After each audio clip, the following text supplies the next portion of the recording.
Hey guys, and welcome to the channel. So I am pretty excited today. I got here a brand new Honda CRF300L.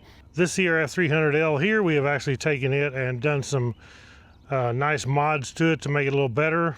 But the CRF300L, today I want to talk about some of the things that Honda has changed and some of the things they didn't. I want to take this for a little ride, a little bit of on-road, in-town commute, and a little bit of off-road up a mountain on a road. So we'll try this thing out and see how it does. And I do know so far that I can tell you they have updated a few things, like they did update the front and rear suspension. Now it's not got different springs, it's the same specs, it's the same size forks, same size shock. The only thing they did is they changed the valving a little bit to give it a little bit of stiffer feel, because everybody complained that the CRF300L was too soft.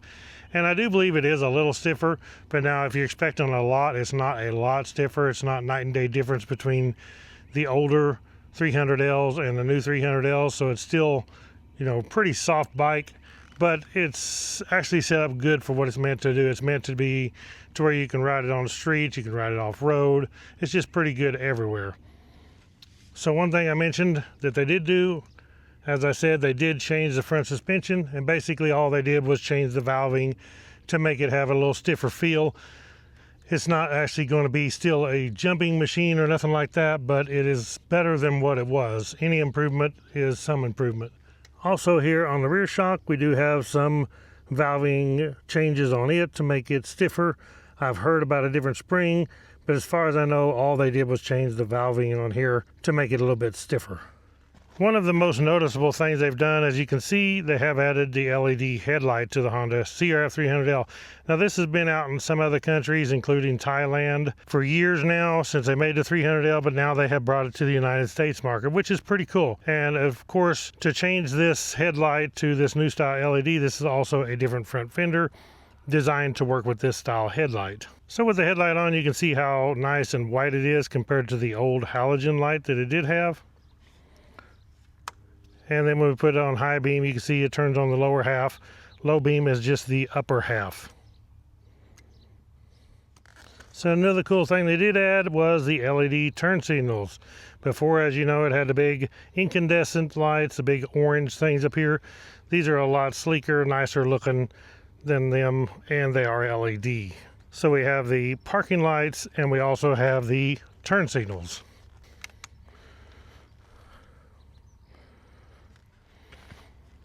So as far as on the rear, we do have the LEDs also for the turn signals.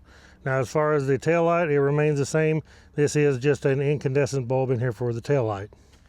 And as far as cooling, they did actually relocate the fan a little bit, and they also made a different bracket here that goes over the fan, actually redirects the air. And what they try to improve here is keep some of that warm air from hitting on your leg. Used to, it would come out here more on your leg, and this is supposed to improve the heat on your leg. So as far as the rear here, we still have the single caliper Nissan brakes on the rear, and of course we do have ABS, which comes standard now on the Honda CRF300L.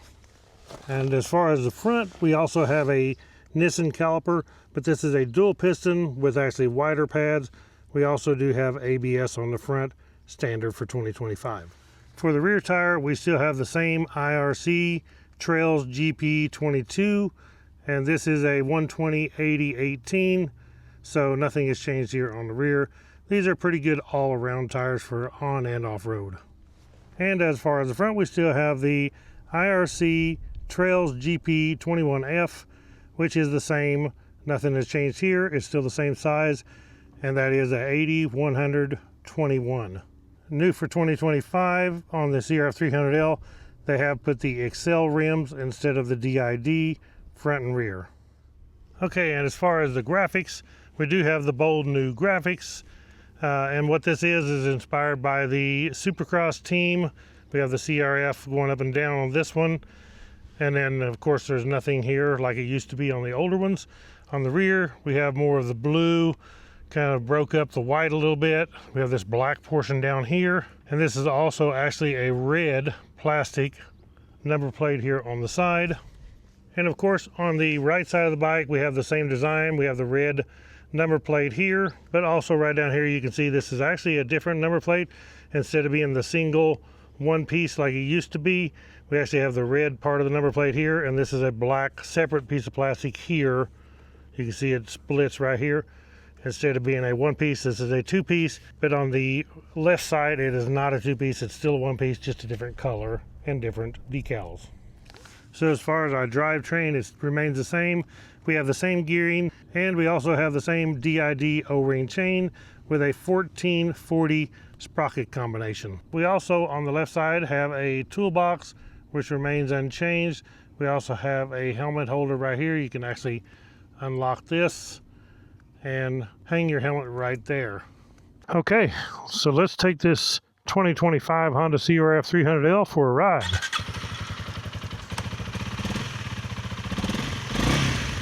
Okay, so as far as the ABS on this bike, we can turn off the rear, and we do that by pressing this ABS button right here. You see the ABS right here with the line through it light up. That means our rear ABS is turned off. We hold it down again.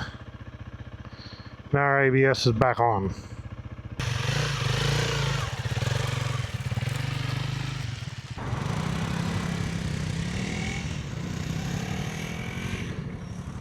Okay, so as far as going, this thing goes pretty much exactly the same as my 2022 CRF300L. It feels identical as far as power and RPMs, everything when I shift is the same. The suspension may be a little bit stiffer, but it's hard to tell here, especially on this paved roads. But the 300L is plenty capable of most highway speeds. Really, it's comfortable on the road at about 65, 70 you can do, maybe a little higher, but 65 is a good, comfortable speed for the Honda CRF300L.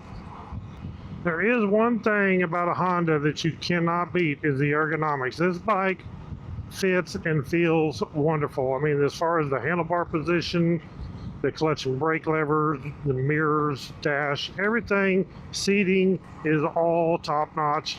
So it's probably the best ergonomics of any of the dual sports is the Honda CRF300L.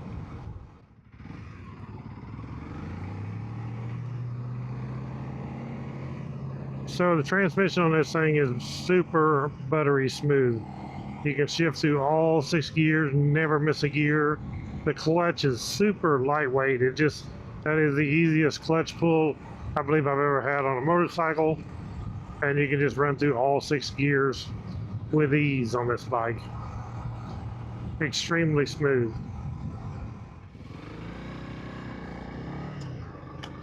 As far as if you want a bike to go commuting on in town, in the city, this thing is a wonderful bike for that because it's so smooth and comfortable, easy to get on and off of, and just a brilliant bike for commuting. You can zip this thing around through town. I mean, if you wanted to, you can even put more street-oriented tires.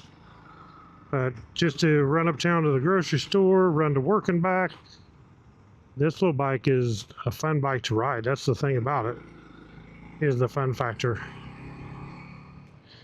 So one thing really cool about the CRF300L is it is water cooled. So as far as commuting, stopping in traffic, you're not going to have overheating issues. As soon as the engine warms up, the fan will kick on and cool it back down. So you're not going to have to worry about the engine overheating.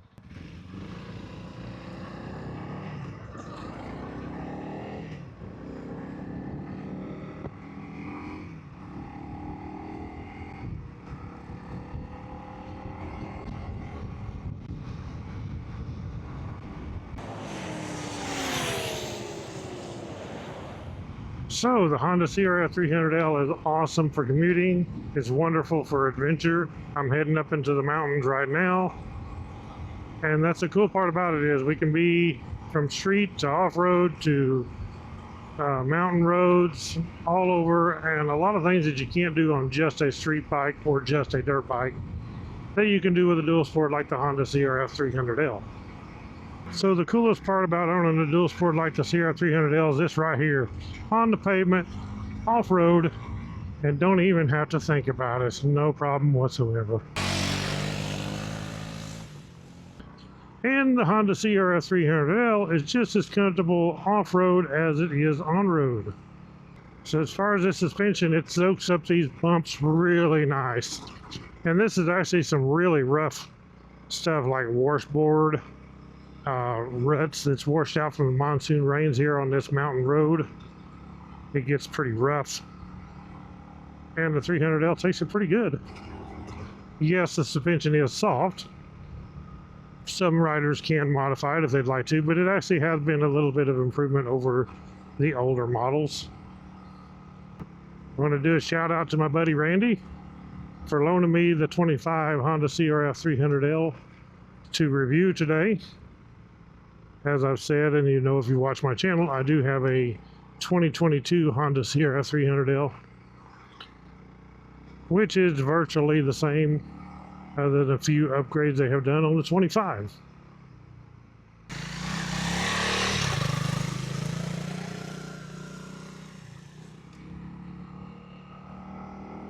Beautiful day for a mountain ride. And it takes the rough stuff pretty good. I was actually pretty rough out there. This thing just flew right through it like it wasn't nothing.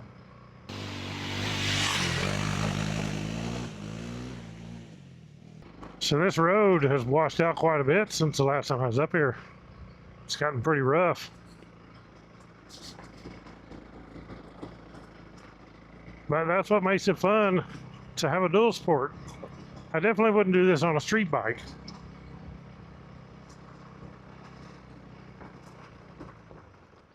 But this suspension just soaks this stuff up like it's no problemo. It's a very smooth ride for being as rough as this actually is. Just stand up and hit it.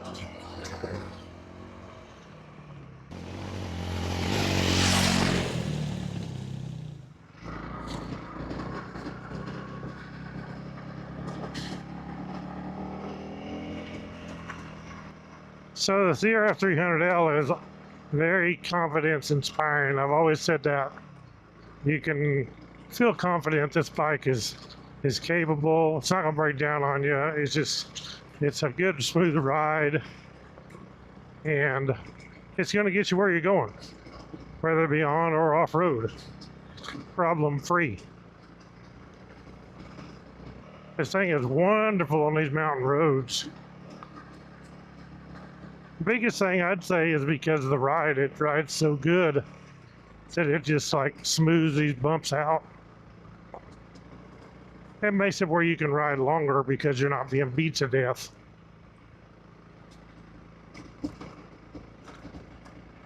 So I can tell that the suspension is upgraded as far as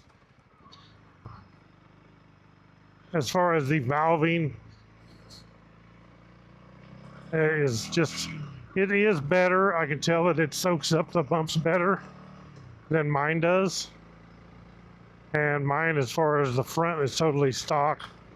Like this one just has the different valving, so I can definitely feel the difference. Especially when you're hitting these sharp-edged rocks like this and little ledges, it actually soaks it up better. The bike is kind of strange because it feels still soft when you sit on it and you push down on it, it feels soft. But when you're out here, the valving actually works when you get to this rough stuff. It's soaking up these sharp-edged rocks and stuff really good. No issues with bottoming by hitting them hard. Just does a good job. You can definitely feel the stiffness, that it's more stiff when you start hitting those bumps. As far as the normal ride or sitting on it, I really couldn't tell much difference. And now that I'm in this rough stuff, for sure I can feel it. So that's where you're going to notice it.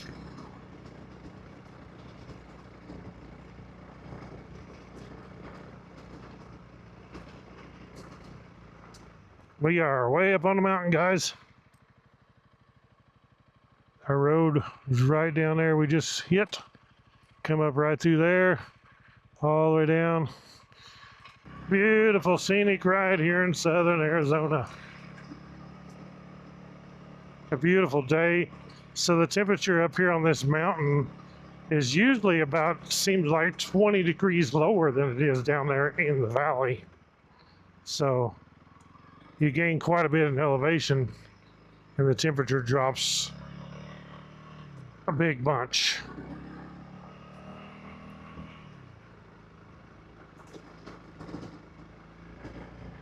So thank you, Honda, for updating this.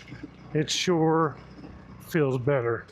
Pretty rough right here, but you see it just, when you gas it, it just soaks that stuff right up on those little edges. And I was sitting down. I should have been standing up actually hitting that. Didn't expect it to come up on me that quick. Here's some more right here.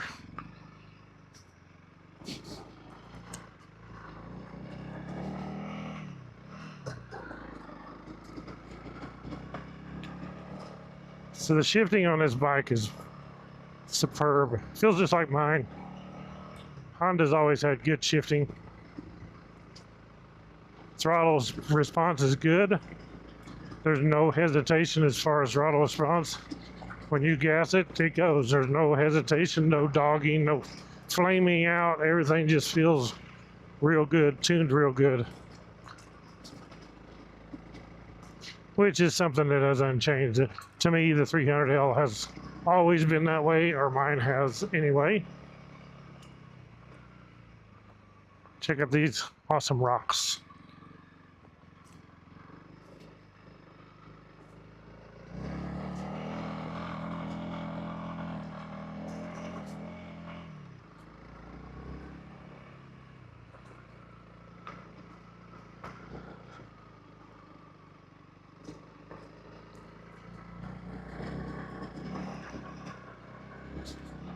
Just soaks that stuff up so good.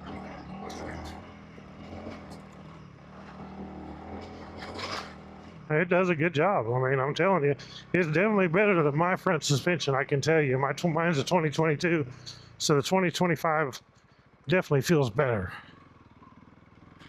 Okay, so let's try out the ABS. I've never tried it. I never had it on mine, so first we'll try the rear. And this is some really sketchy loose gravel here. We'll try the rear. Okay, it kind of goes almost like a lock. I don't know if you can hear that, but it don't actually lock up and slide out on you. Let's try the front here. Wow, so that does work good. The coolest part about that is if you come up on a corner too hot or anything with loose gravel and you have to hit that front brake, on a normal bike it's going to lock up and you're going to go down.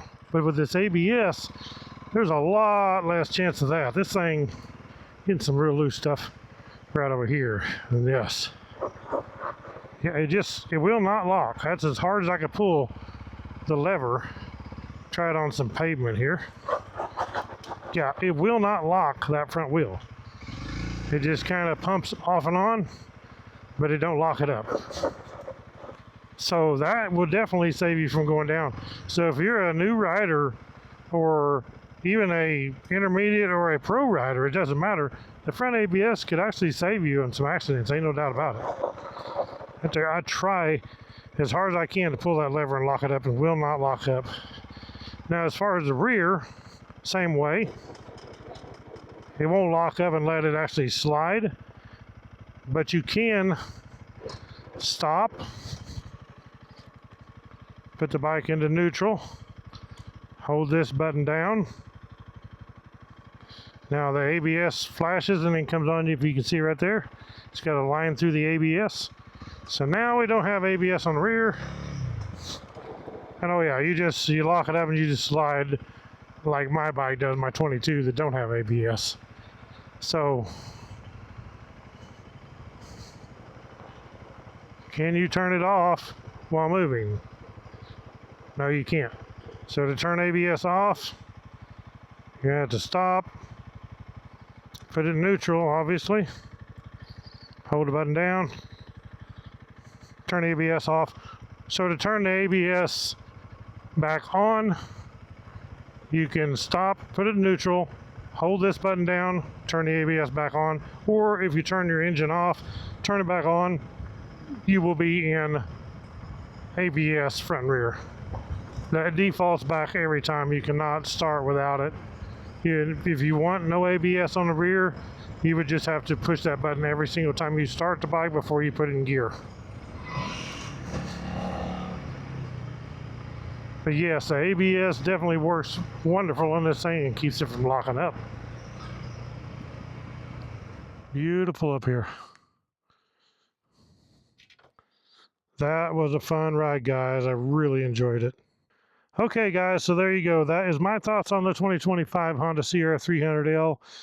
I know this is not a big, long, in-depth review, but just a review, taking it on-road, in town, on the streets, taking it on some off-road of the mountains and the ledge rocks and the rough stuff, and the bike just feels wonderful. As I said, the suspension, I can tell the difference between this and my 2022, so I do like that. That is an improvement. It does have the LED headlights, the LED turn signals. That's an improvement. So there is some changes on this bike that makes it worthwhile. Just my opinion, guys.